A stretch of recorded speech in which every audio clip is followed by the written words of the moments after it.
बता दूं, मेरा नाम हरिनारायण दास, मैं राजकीय विद्यालय का रसोइया हूं। 11 नंबर वार्ड, ग्राम भदौर, पोस्ट देवधा, प्रखंड जयनगर, जिला मधुबनी, बिहार का रसोइया हूं।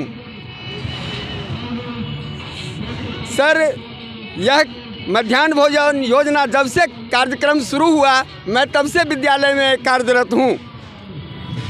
अब रह गई बात कि सरकार की जो नीति है, मैं कहां से आपको गिनाऊं, मैं कहां से शुरू करूं कि सरकार आखिर हम लोगों के साथ सौतेला दुर्व्यवहार क्यों कर रहा है।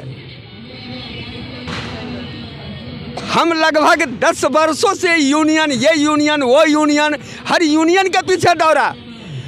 यूनियन वालों ने ही बहुत बड़ा ड्रामा कर रखा है। कोई यूनियन वाले कहता है सीटू जिंदाबाद, तो कोई कहता है एटक जिंदाबाद, कोई कहता है AITU जिंदाबाद, तो कहता है कोई CITU जिंदाबाद, कोई कहता है MDM फ्रंट, तो कोई कहता है मध्याह्न भोजन फ्रंट।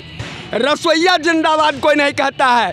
इसलिए मैं एक बार कहता हूँ, रसोइया संघ जिंदाबाद, रसोइया संघ जिंदाबाद। अब रह गई सर, अब रह गई कि हम लोग विद्यालय में 12 महीना कार्य करते हैं। सरकार एवज में मात्र हमें 10 माह का वेतन देता है।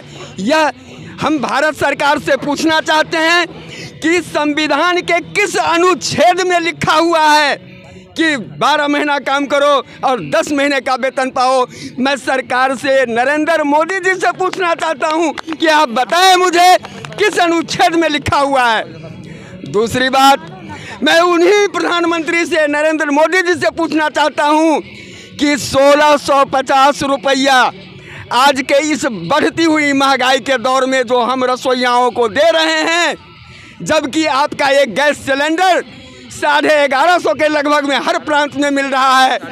अब समझिए कि एक गैस सिलेंडर का कीमत मुझे मिलता है, बाकी 500 रुपये में का एक परिवार का नमक, तेल, दाल, आटा, सब्जी, गेहूं, चावल मिल सकता है?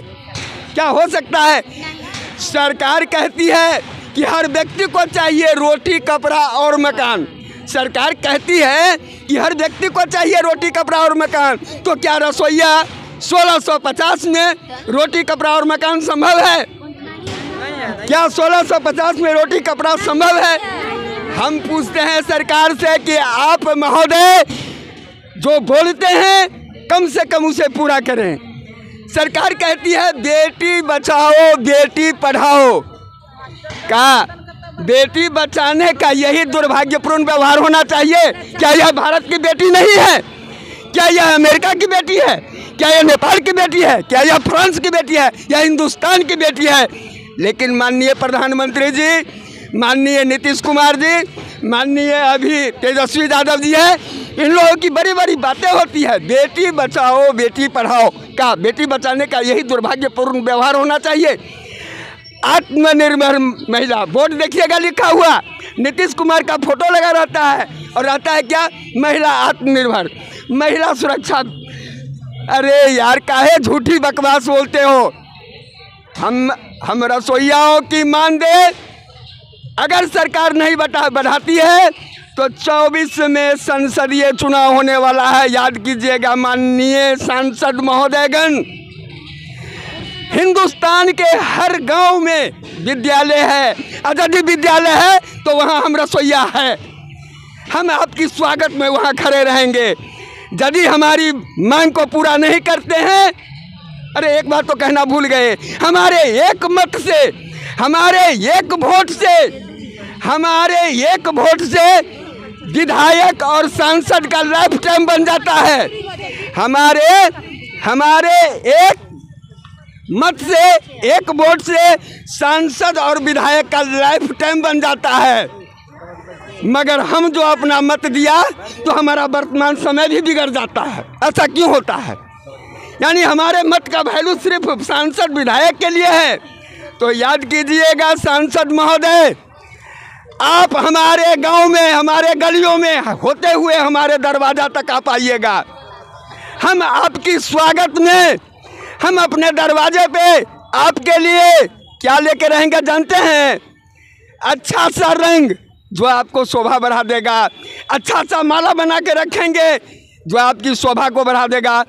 यदि हमारी मांग को मान लेते हैं तो फूलों की माला होगी, रंग और अबीर खिले, गुल खिलेगा।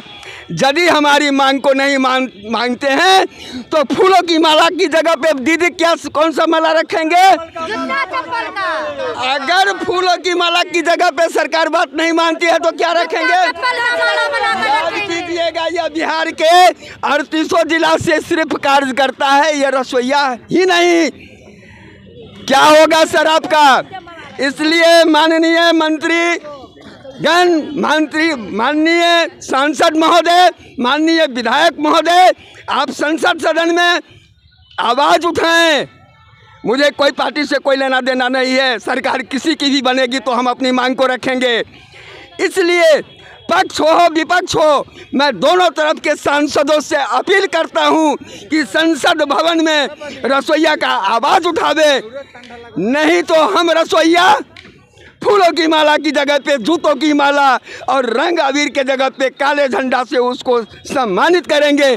चाहे वह किसी भी जिला में अपना कार्यक्रम करे, चाहे वह किसी भी प्रखंड में अपना कार्यक्रम करे, हिंदुस्तान के हर एक कोने में मैं उनके अगेंस्ट में हूँ, रहूँगा।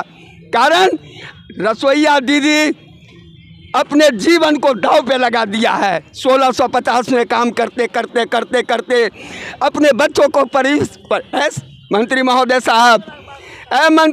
साहब, मैं आपसे पूछता हूँ, आपका बच्चा 5 VIP स्कूल में पढ़ता है, इंग्लिश मीडियम स्कूल में पढ़ता है। क्या हम रसोइयों का अभिलाषा नहीं है कि मेरा बेटा भी कोई अच्छा सा कोचिंग सेंटर में जाए? अरे VIP में नहीं तो एक छोटे साधारण कोचिंग सेंटर में भी तो कम से जाए।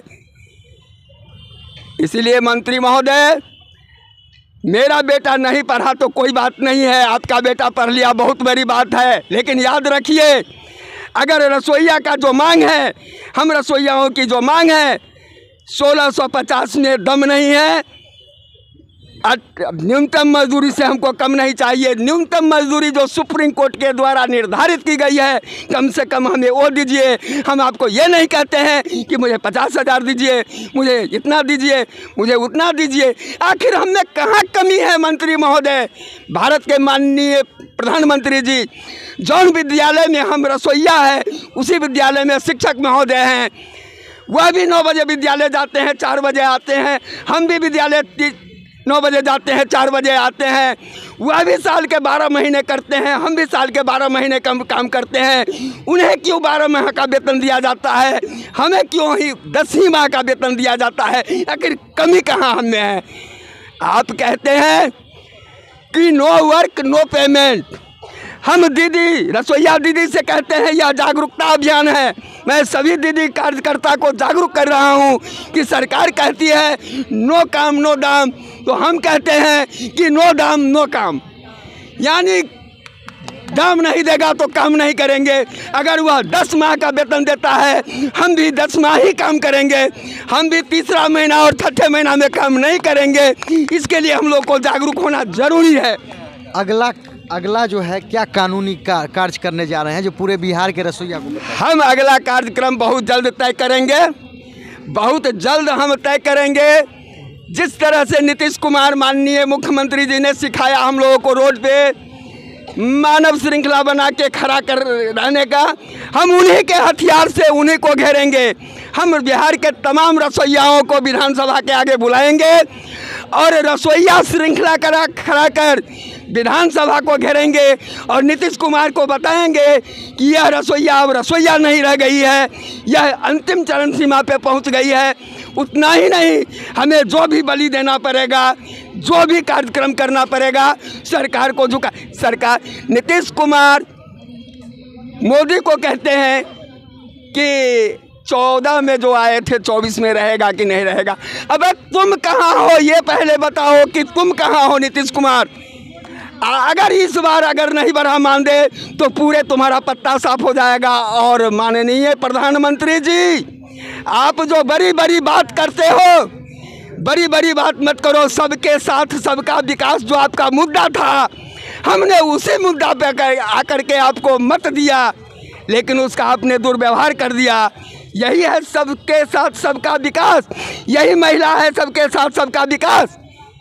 इसलिए झूठ मत बोलो, काम करो। अगर 24 में तुमको प्रधानमंत्री बनना है तो मैं आपसे निवेदन करता हूं कि 24 नहीं 23 में आप हम रसोइयाओं की मांग को पूरा कीजिए, वरना जिस वोट की चोट से आपको हम प्रधानमंत्री बनाए हैं उसी की वोट के हम अपने वोट के चोट से आपकी कमर न तोड़ दिया तो हम रसोइया नहीं। इतना ही कहकर हम अपनी बात को, हमें आंदोलन नहीं अधिकार चाहिए, हमें आंदोलन नहीं अधिकार चाहिए, पूरे 12 माह का पगार चाहिए। हमें आंदोलन नहीं अधिकार चाहिए, पूरे माह का पगार चाहिए। 1650 में दम नहीं है, न्यूनतम मजदूरी से कम नहीं होनी चाहिए। मैं अपनी बात को यही विराम देता हूं, लेकिन सरकार मैं आपसे आग्रह भी करता हूं कि आप अपनी विराम नहीं लीजिएगा। आप रसोइये के ऊपर देखिए, यदि रसोइया पे आप कृपा करते हैं तो रसोइया भी आप पे कृपा करेगी। जय रसोइया जय बिहार, जय रसोइया जय बिहार।